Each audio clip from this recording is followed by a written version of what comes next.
dowladda muqdisho waxa ay sheegtay in iyagu ay xukumaan badaha Soomaaliland oo dhan arinta madaxweyne maxad ka leedahay arinta waxaan ka qabaa adduunkuna oogay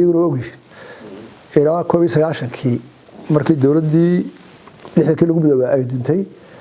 Soomaaliland gaar bay dowladdu dhistay iyagoo toodi gaar bay dhisteen marka inta waxay isku keen jiraan dowladoodu waa parliamentary inagu waxaan nahay presidential madaxweynaha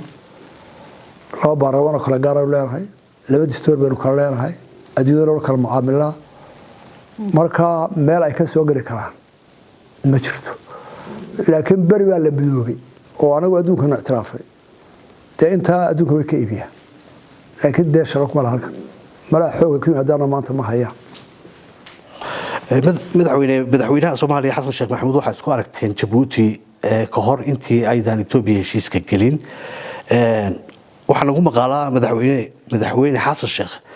in uu ogolaa laba dal oo 60kii midoobay inay ahayn arinta maxaa ka jira taariikhda ciidamadiidu isaga ma qof hore uu ogi taariikh dhacday laakiin deesoo wuxuu taagay waa si midoobo kii baa la haaraya teena waxaan leeyahay waa tii duntay 1990kii aan badhow dhaqaaqay markuu ay taas